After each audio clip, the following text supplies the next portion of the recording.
बात सन 2010 की है। उत्तर प्रदेश में शिक्षकों की भर्ती चल रही थी। जैसे आजकल भर्ती होती है, सी टेट या यूपी टेट की परीक्षा देनी पड़ती है। अब से पहले सिर्फ बीएड की परीक्षा के अंक और ग्रेजुएशन के अंकों के आधार पर ही जिसके नंबर ज़्यादा होते थे उसको शिक्षक बना दिया जाया करता था।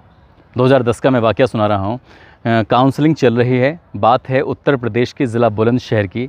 डाइट परिसर के अंदर 5 लोगों का पैनल बैठा हुआ है। उसमें डाइट प्राचार्य के सामने एक लड़की आती है और लड़की अपने डॉक्यूमेंट्स जैसे ही सामने रखती है तो डाइट प्राचार्य अपनी सीट छोड़कर खड़े हो जाते हैं और खड़े होकर उसके सामने हाथ जोड़कर उसे नमन करते हैं, प्रणाम करते हैं। कहते हैं कि देवी मैं आपको प्रणाम करता हूँ।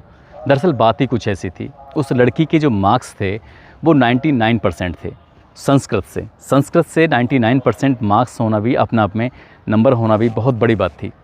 और जैसे ही नंबर देखे तो वो बहुत ज़्यादा खुश हुए। कहते हैं कि आज के ज़माने में कौन संस्कृत लेता है और तुम संस्कृत में इतने अच्छे मार्क्स लेकर आई हो, इसलिए मैं तुम्हें नमन करता हूँ। बस मैं ये बात जानना चाहता हूँ कि मैं जाता हूँ इस बात को संस्कृत में कैसे बोलेंगे। जब ये बात डाइट प्राचार्य जी ने उस लड़की से पूछी, उस अभ्यर्थी से पूछी जो कि काउंसलिंग में आई थी, तो लड़की कहती है मास्टर जी मोकू ना पता, ये डॉक्यूमेंट्स तो मेरे भैया ने बनवाए थे। जब इस अंदाज़ में उस लड़की ने कहा कि मोकू ना पता, ये डॉक्यूमेंट्स तो मेरे भैया ने बनवाए थे, तो डाइट प्राचार्य और बाकी लोगों का जो पैनल, अधिकारियों का पैनल बैठा हुआ था, वो हैरान रह जाता है, परेशान हो जाता है कि एक 99% के मार्क्स आखिरकार ऐसे कैसे बन जाते हैं। जांच का विषय था। तुरंत मुझे फ़ोन किया, मैं मौके पर पहुंचा और मैंने उसकी रिपोर्टिंग की थी। उन दिनों मैं दैनिक जागरण अखबार के लिए काम करता था। ये अखबार सुर्खियाँ बन जाती है और पूरे प्रदेश भर में जब ये खबर छपती है तो उसके बाद फिर हर डाइट में इस बात की जाँच बैठ जाती है। वो जो डॉक्यूमेंट्स थे वो थे संपूर्णानंद विश्वविद्यालय के। और जब जांच बैठती है तो मैं जिस ज़िले की बात कर रहा हूँ, बुलंदशहर की, वहाँ पर लगभग 11 या 12 कैंडिडेट इस तरह के पाए गए थे और पूरे प्रदेश भर में लगभग 400 कैंडिडेट पाए गए थे।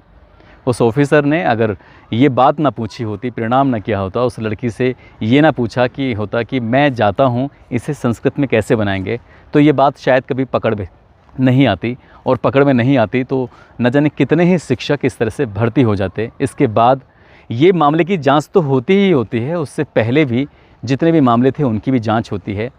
देखने वाली बात यह है कि जब शिक्षा की बुनियाद ही ऐसे शिक्षकों के आधार पर रखी जाएगी तो स्कूल से कैसे बच्चे निकलेंगे, सहज ही अंदाज़ा लगाया जा सकता है। आज की कहानी, आज की जो सच्ची घटना मैं आपको सुनाने जा रहा हूँ, ये घटना पुलिस की है। पुलिस की भर्ती होती है और पुलिस में कुछ ऐसे लोग चले जाते हैं जिनकी कल्पना भी नहीं की जा सकती। अभी ललितपुर का आपने मामला सुना था कि एक लड़की के साथ रेप हो जाता है और वो लड़की जब फरियादी बनकर थाने जाती है ललितपुर में, तो SHO यानी कि इंस्पेक्टर ही उसके साथ रेप कर बैठता है। पूरे प्रदेश में नहीं, पूरे देश में हंगामा खड़ा हो जाता है। अगर ऐसे लोग पुलिस में जाएंगे तो किसी को इंसाफ मिलेगा, इसकी कोई गारंटी नहीं है। कहानी आज की भी कुछ ऐसी ही है, आपको परेशान कर सकती है। आदाब, नमस्कार, सत श्री अकाल। मैं उस्मान सैफ़ी। आज की जो सच्ची घटना मैं आपको सुनाने जा रहा हूँ, ये सच्ची घटना है उत्तर प्रदेश की। दरअसल वाराणसी में 6 मई 2022 को एक लड़के, यानी कि लड़के नहीं, उत्तर प्रदेश पुलिस में जो दरोगा की भर्ती निकली थी, उस भर्ती के जो पास या सफल अभ्यर्थी थे उनको बुलाया गया था। वाराणसी का एक किस्सा है। एक लड़का है सोहनपाल। उस सोहनपाल परीक्षा पास कर लेता है और पहुंचता है वहां पर अपनी काउंसलिंग कराने के लिए, वहां पर अपने डॉक्यूमेंट्स की जांच कराने के लिए, अपनी शरीर की जो दक्षता थी उसकी जांच कराने के लिए। वहाँ बायोमेट्रिक सिस्टम लगा हुआ था। जैसे वो अंगूठा लगाता है तो उसका अंगूठा मैच नहीं करता। इस बात को लेकर अधिकारी जो वहाँ पर मौजूद थे वो परेशान हो जाते हैं और परेशान हो जाते हैं। हो सकता है कि उन्होंने समझा कि शायद तार निकला होगा, तो उस तार को ठीक करके बायोमेट्रिक सिस्टम में लगाने की कोशिश कर रहे थे। तार लगाने के बाद भी फिर भी वो मैच नहीं करता है। उस लड़के से कहा जाता है कि आप परेशान मत होइए, थोड़ा साइड में खड़े हो जाइए और किसी का नंबर आने दीजिए। नंबर आने लगता है। सोहनपाल वहीं पास में खड़ा होता। कुछ देर के बाद उच्च अधिकारियों को सूचना दी जाती है। अधिकारी आते हैं, केवल उसी का अंगूठा मैच नहीं कर रहा था। उसके नंबर बहुत अच्छे, यानी कि 160 में से उसके 155 नंबर से ज़्यादा बताए जा रहे थे। वाकई हैरान करने वाली बात थी। उस लड़के से कहा कि अपना नाम, अपने गांव का नाम, अपना पता, ये फार्म भरना। तो लड़का कह रहा है साहब मोकू ना पता। अब बात मोकू ना पता वाली जब बात आती है तो पुलिस भी हैरान थी, परेशान थी। अब उससे बातचीत की जाती है तो उससे पूछा जाता है तो बताता है कि साहब मेरी जो परीक्षा थी वो काई और ने दी थी। अब काई और ने दी थी तो ये जांच का विषय था। इसके बाद अधिकारी ने ट्वीट किया, पूरे प्रदेश भर में हड़कंप मच जाता है और हड़कंप मचते ही सब लोग सक्रिय हो जाते हैं। और सबसे पहले सक्रिय होते हैं वो अभ्यर्थी जो कि इस परीक्षा में बैठे थे। लाखों अभ्यर्थी थे, और लाखों अभ्यर्थी पहुंच जाते हैं लखनऊ के इको गार्डन में।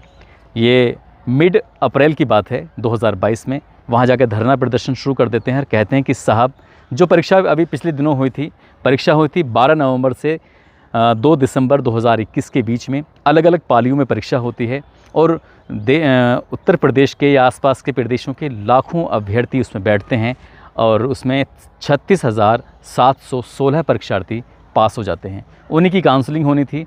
जब ये मामला वायरल हो जाता है बनारस वाला, तो लखनऊ में जो इसका प्रोन्नति बोर्ड है, प्रोन्नति बोर्ड के ऑफिसर, उत्तर प्रदेश पुलिस भर्ती एवं प्रोन्नति बोर्ड, वो सक्रिय हो जाता है और उसके बाद पूरे प्रदेश भर के जो टॉपर स्टूडेंट थे, जिन्होंने सबसे अच्छे मार्क्स लेकर आए थे, उनको बुलाया जाता है।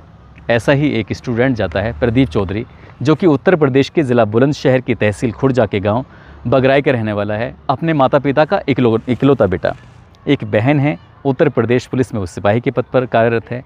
अकेला बेटा है, इसलिए घर वालों की इच्छा थी, उसकी भी इच्छा थी कि वो दरोगा बने। रोज़ डेली और साथियों के साथ दौड़ता था और इतना दौड़ता था कि फर्स्ट आने की कोशिश करता था, मगर शरीर से तो वो हष्ट पुष्ट, दिमाग से थोड़ा शायद कमज़ोर था। इसलिए उसने परीक्षा की तैयारी नहीं की, बल्कि तैयारी की उसने जुगाड़ की और जुगाड़ निकाला। एक ऐसी संस्था से मिला जिससे बातचीत हुई, तो बातचीत करने के बाद पता चला कि 2 लाख रुपए आपको एडवांस देने हैं और 5 लाख रुपए काम होने के बाद प्रदीप चौधरी तैयार हो जाता है। और जिस दिन परीक्षा होती है, प्रदीप चौधरी पहुंच जाता है परीक्षा केंद्र पर। जो कंप्यूटर के जानकार हैं वो अच्छी तरह से जानते हैं कि कंप्यूटर को, अगर मैं यहाँ बैठा हूँ किसी भी जगह पर, तो मेरे इसी कंप्यूटर को वर्ल्ड के किसी भी कोने में बैठकर व्यक्ति उससे काम कर सकता है, बशर्ते उसकी सहमति होनी चाहिए। प्रदीप चौधरी की सहमति दी थी उस संस्था ने, और संस्था ने जब सहमति दी थी तो दूर से बैठा हुआ एक व्यक्ति उसके सवालों के जवाब देने शुरू करता है, वो भी आधे घंटे तक के बाद।